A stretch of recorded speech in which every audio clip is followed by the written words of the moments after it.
You know, change happens faster than when you were young. This company is now a gender-neutral, carbon-neutral, 21st century lifestyle brand. I don't even know what any of that means, man. Welcome to Should You Watch This with the Popcorn Priest, a weekly podcast for movie enthusiasts, current and ex-movie theater projectionists, new and old friends. Take the time to talk about a movie that we just watched and answer that very question, should or shouldn't you watch this? Times have changed. They didn't get the facts. Old Dads is next. Hey, buddy. What happened? You all right? Colin pushed me. Yeah, I know he did.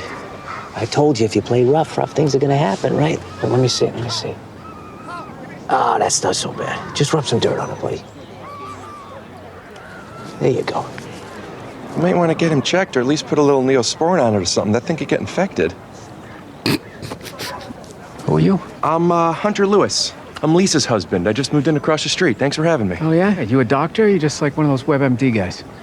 This is common knowledge. You want to keep the cut clean. Oh, is it? Well, listen, I'm trying to raise a little man here, not a fucking pussy. So I appreciate your concern, but why don't you just go back to your hard seltzer? And, you know, go on Twitter and go share this story where you're the hero. I try to beep it. Well, joining me today is reoccurring guest, Dan Sacklunch.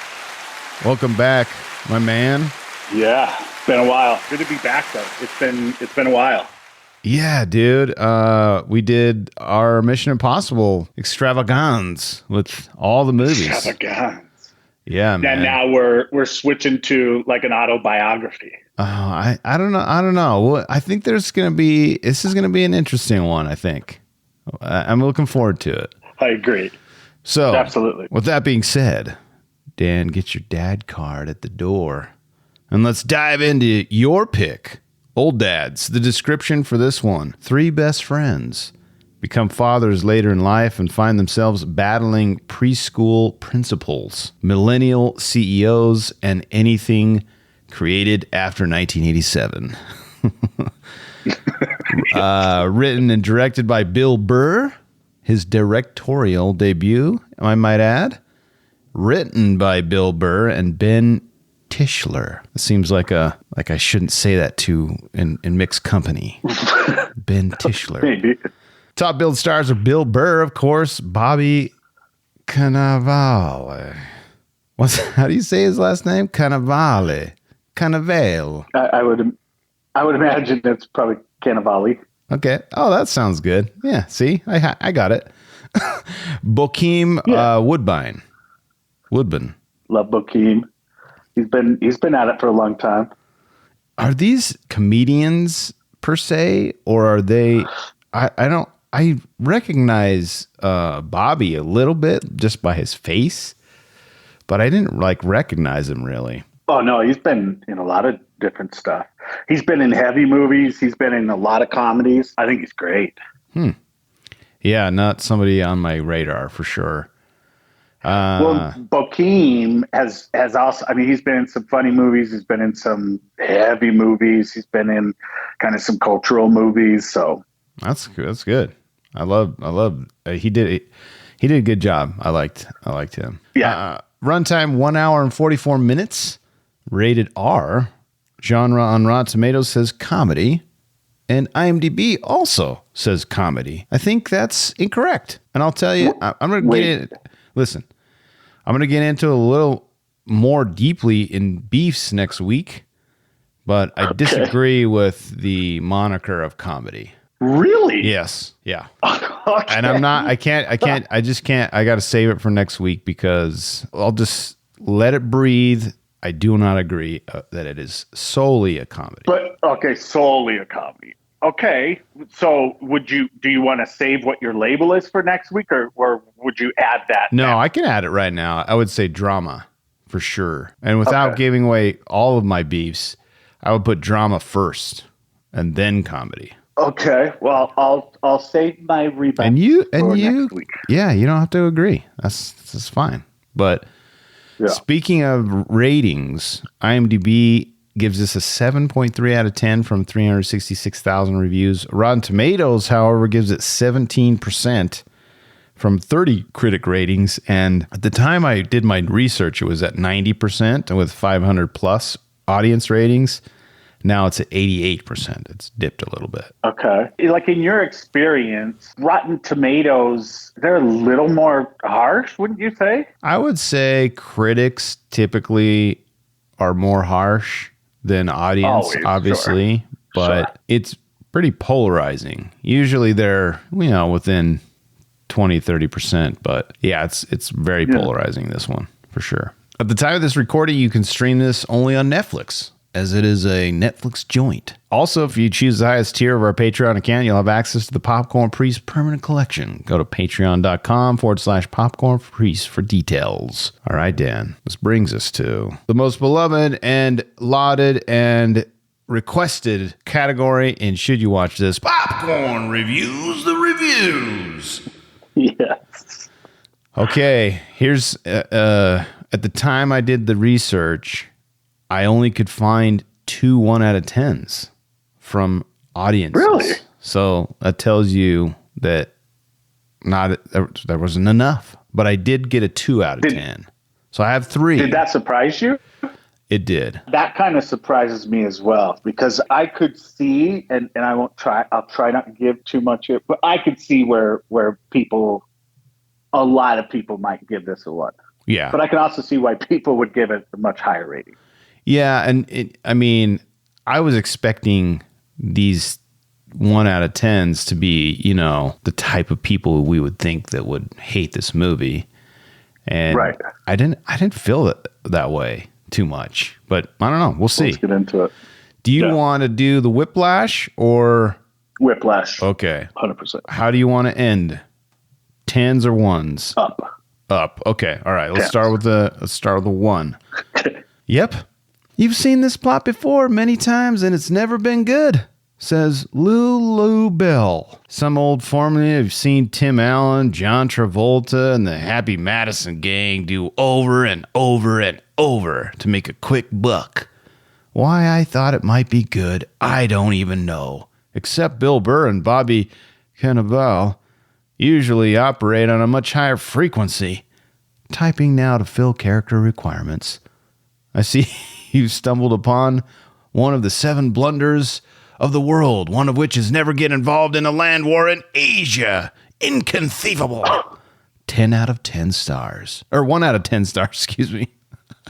He's literally typing quotes from movies because he had to hit the minimum requirement. He puts in Princess Bride.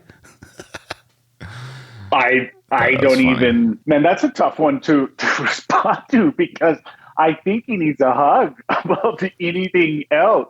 Yeah, well, I also read it pretty angrily. But you have to, because it was clearly written angrily. Yes. I mean, it's a 1 out of 10. So, yeah, I just feel like when somebody has been jaded by love, they shouldn't watch this type of movie because it might be a bit of a mirror for them. So I think that's what this guy's problem was, is he hasn't gotten the redemption arc of his movie yet. No, not yet. Not Lulu Bell. I'm sorry. Poor guy. All right. First 10 out of 10. Finally, a good comedy in this day and age, says Evgeny Europe. Okay. That's okay. It's IVYKGNYRP. I mean, who picks that as your... I mean, you just smashing the keyboard when it's asking for your username? Sure. Well, Kenter Kerper says, cancel culture will get triggered with this movie, but I absolutely loved it. Bill Burr is showing how ridiculous the world has become. He says how the word has become, and he's doing it with a sense of humor. If you don't get it, you're part of the problem this movie is painting. Obviously, humor is subjective, and it's a bit over the top, but he has to make a point. And I think he did a great job at showing the world how sensitive everybody has become. If you like Bill Burr and his humor, then you'll definitely love this movie. This movie reminded me of a bit of The Hangover 1. And it also showed me that movies still can be funny in this day and age. 10 out of 10 stars. I mean, I think that you're not watching this unless you know who Bill Burr is, right? Yeah, I can see people like, the proverbial, I jump on Netflix and I look at the top 10 and you're like, oh, old dads, that seems like I'd like that. Like I could see people just stumbling on it, not knowing who Bill Burr is. Was this a top 10er? Yes. All right. Yeah, look, I think that is a pretty good assessment on the 10 for 10 of exactly what this movie is. Yeah, I think that's why I picked it. He did it. It's good. He or she or they did a good job. Yeah. All right, this one's a little long. I'm sorry. Actually, I'm not sorry. Sorry, not sorry. That ending, though, ... says Scott Koflat. Scott Koflat. Flat. If you saw the trailer for this movie, then you likely started watching this movie because, like me, you were ready for Bill Burr to do his thing and give a great social commentary on the ridiculous state of today's society, which is exactly what Bill started the movie doing. Through the first and second half of the movie, you're getting exactly what you came here for, and I was really enjoying myself. Even though the movie wasn't as funny as I hoped it would be, it was still a fun ride. And I was all on board. Everything was being set up perfectly for a terrific finish. But then the third act began, and everything veered off into a completely train wreck. And Bill does a complete 180 and blames himself for everything. He could have stuck up for himself. But instead, what we're all supposed to learn from this film is that Bill was wrong the whole time, and it turns out he's the problem, and it's going to do much better from now on. And gosh darn it, he's really sorry about being so horrible to everyone.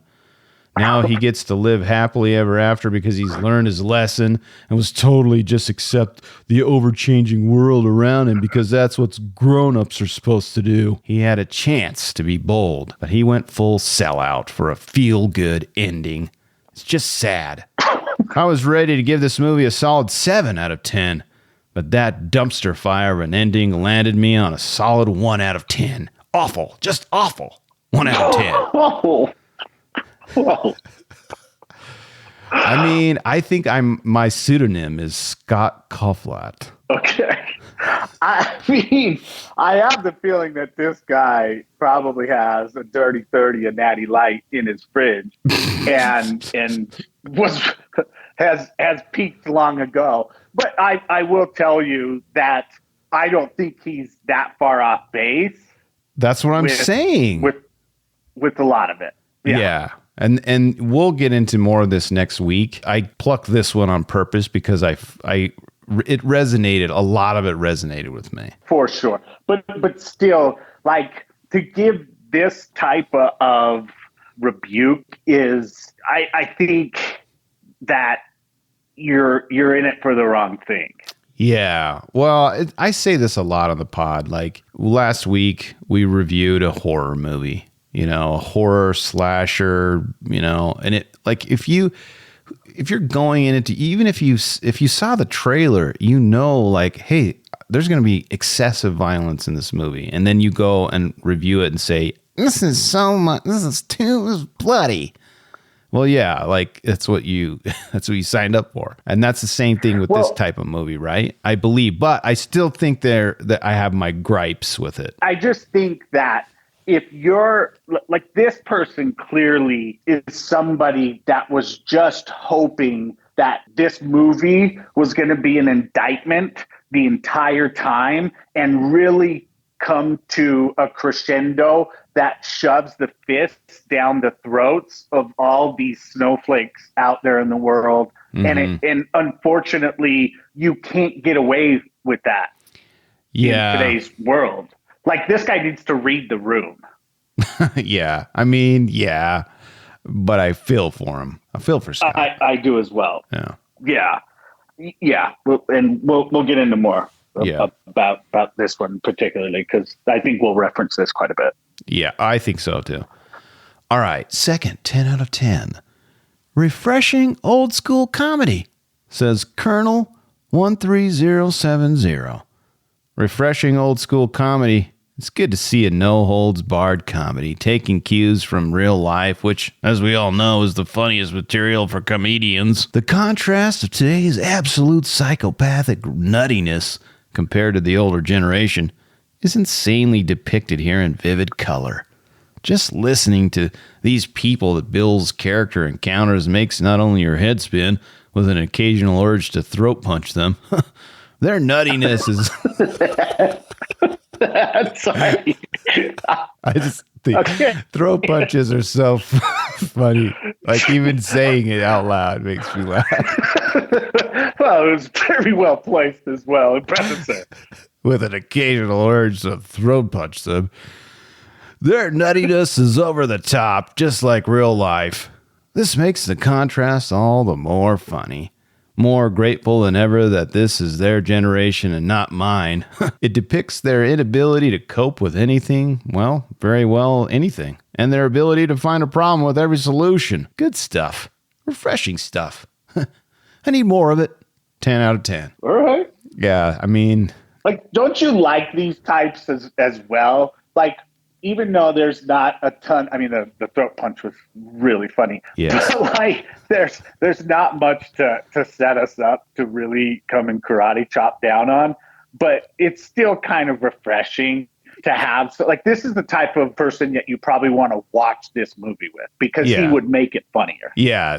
Yes, I agree. And I say that a lot too with movies, like having a different groups of people in different situations make the movie much better. And I probably wouldn't watch this with, like, your significant other, like your wife. No, this is not for my wife. This is not for my folks. It's not for everybody. And we'll get into why. We got should or shouldn't you watch this coming up. Yeah. All right. Last, this is not a 1 out of 10 because I didn't have any more to select from. This is a 2 out of 10. All right. Bill Burr sells out, says Trainer 2000. Starts out as a wonderful, sarcastic, just like Bill Burr's stand-up.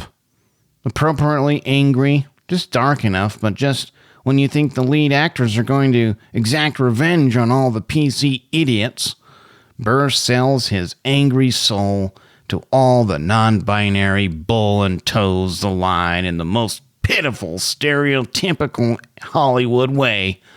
He succumbs. He kowtows?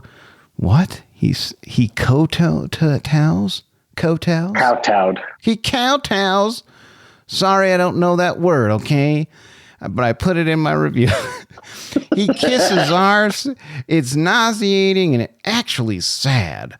Not unlike how the classic Wedding Crashers started out as blazing and ended in a sappy romantic comedy, except there was no comedy. Bill Burr seems to be apologizing for being himself, which until now was delightful, and he was on his way to being the next Carlin. He blew it with this one. 2 out of 10 stars. It just sounds like another negative review, like the last one, you know? Well, it seems like maybe they're Bill Burr fans and they got let down. Yeah, but what do you want? Like, you want him to lose his wife and his son? Hey, but at least you stuck it to him, buddy. Like, what are we doing? I don't know. If you love somebody, of course you're going to come their way a little bit. Like, come on. Yeah. I don't know. I don't know where to draw the line here. It's going to be hard. This is going to be hard. I'll just say one other thing. Okay. I think that we also have to understand that this was his first directing role. Yeah. He's a stand-up comedian. He's not even an actor. I think from an acting perspective, I thought he was really great. But again, we have to understand that this is his directorial debut. So, you know, there's going to be depth, there's going to be substance, there's going to be missed opportunities when you're talking about a directorial debut. Well, and I think he did the right thing. I mean, obviously he's got specials on Netflix, but having them back him it's a good place to cut your teeth, I think. Absolutely. And again, this is still, like, I feel like the point was made. Yeah. You know, I do. I feel like the point was made, but we'll get into a little bit more. Let's finish off our reviews on that high note. Yeah, we got the last 10 out of 10. Awesome portrayal of where we're at in the world, says Jay Whitey 43110. Sure. Of course it is, Jay Whitey. Of course it is. The bad reviews by the critics is comical. This movie is awesome, hilarious. I laughed so hard at times during this movie. Everyone offended in their feelings. People thinking their way is the best. Allowing their kids to yell and scream and throw stuff. Well, Bill Burr knocked this out of the park. While it's not a movie that will win any awards, it is well worth a watch.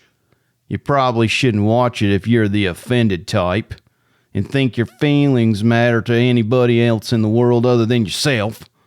This movie will absolutely trigger you. Ha ha ha. Please make more movies like this, making fun of the easily offended. 10 out of 10. Well, I have to know why you went to that particular accent. I don't know.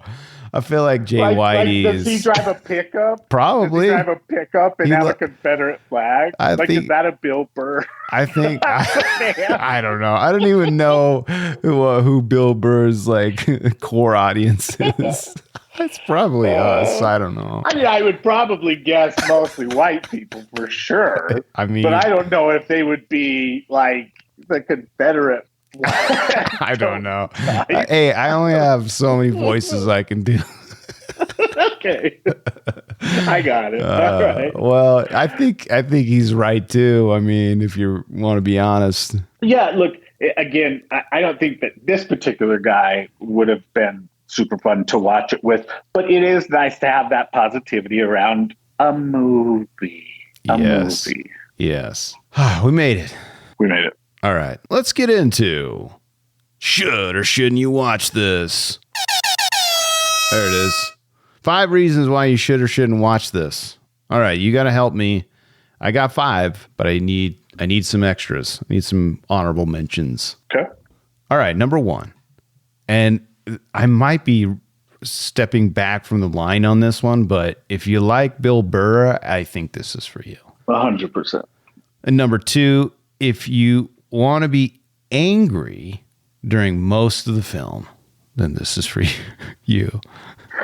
Yeah, I think that you'll find yourself shaking your head throughout the movie in like all sorts of different contexts and different reasons and reactions. Like you'll be shaking your head.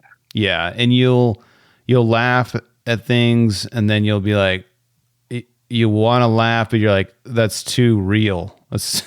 I can't. Yeah, you're kind of like, ooh, man. And it's not that you're like, oh, I can't believe he said that. It's just, you're just like, oh, I've encountered that. And I remember how frustrated I was in that situation. So I'm angry. Yeah. Number 3, if you want some drama in your comedies, then this is for you. I kind of brought that up a little bit earlier in the pod, but I think there's some drama. There's some drama. You got to know that. I agree with you that it's not just a comedy. Correct. Number 4, if you don't like language or the nudes or Bill Burr's jokes about society in any way, of shape, or form, then this is not for you. Not for you at all. I could have done without the nudes. I thought it was excessive. It was excessive. Yeah, I really could have done without that. And for those that have heard me on previous pods, they know I'm all about a beautiful woman. But sure. I could have just done without that entire thing. Yeah, look, as far as go ahead. No, sorry, I don't mean to interrupt you. I had a fan say that I interrupt people sometimes, so I need to shut up. Wait, did you really? Yeah, like this last week. I don't know if they knew this, but this is your show. No, but actually, I lost my. I'm sorry. Well, we're talking about the nudes and the language and Bill Burr's jokes. Yeah. Thank you. So I could have done without the nudes, but when it comes to the language, that's hard for me because, and I do really well on this podcast. Like, I swear less on this podcast than I do in my day job, bro. Like, I probably use the F word at least 75 times talking to my clients, etc. I mean, I think all sales guys are the same, dude. That's all probably. That's all I've ever known is sales guys with potty mouths, man. Yeah, so that will never impact me on, but the new Jack could have done without. I mean, couldn't you have seen like that whole exchange happen in like a Top Golf? That would have been funny. You could have some like physical gags as well as you seeing them going through some hard times. I don't know. I just feel like not only was it dramatic what each character was going through during that scene, but it was like super seedy and heavy, made it way heavier in that setting because you just feel so sorry. And you're kind of watching it going, why? Like, why? Why nobody actually does that? Yeah, it seems so cliche. Mean? Super cliche. For a You're movie. right. Like, they could have just went to just a regular bar, shooting some pool with some girls that they picked up on the way that were too young for them and were just looking to have a fun night and were flirty. Like you could have accomplished it. Yeah. Yeah, and they like realize how dumb these old guys are, and then they like kick them to the curb and still give you that like, oh man, what am I doing? I need to go back and help my wife or what, I don't know, whatever they come to realization. Correct. Yeah. Well, not only that, but like they were at a casino. Like, true. I don't think they ever needed to leave the casino. No. Yeah, I don't think so either. I mean, you could have even had it be at, in Vegas, they have those gun ranges. Like, can you imagine them like there's so many jokes with them shooting something up. So many. Like, yeah. It could have been go-karts. Go-karts. A lot of mini golf. I mean, any of that would be hilarious. Axe throwing.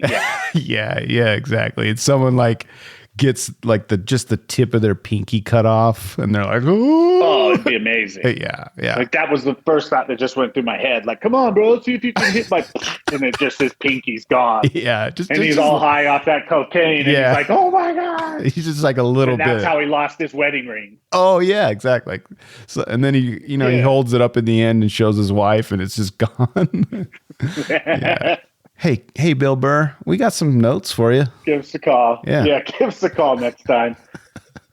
All right. Any other reasons that I missed that you should or shouldn't watch this? Yeah, I think there's a lot. So, and this is going to be kind of an oxymoron. If you have an hour and you want to watch a movie and be okay leaving it without finishing it, this is for you. Yeah, that's great.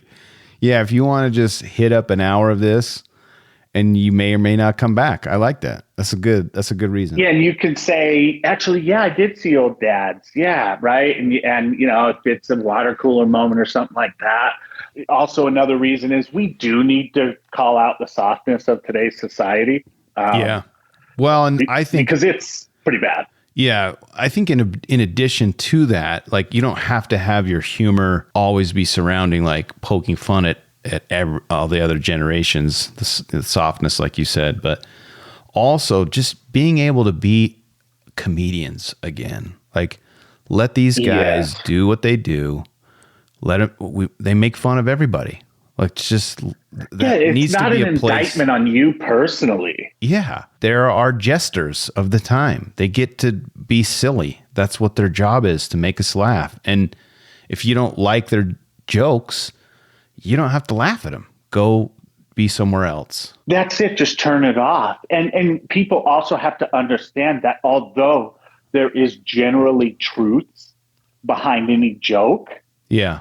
Generally, they're going to be extreme exaggeration. Yeah. And so, again, I don't know where we've lost context in this world, but we really have. So just temper the emotions and and all that. But no, I do think that it's important that there is a platform for these comedians to do it and do it safely. I mean, what they're trying to do to Chappelle is crazy. What? I mean, they still are going after him day after day. Really? I thought he was in a safe zone with Netflix. He's got so many specials out. That last special, when that came out, Netflix people started to pick it outside of the offices and threatened to quit.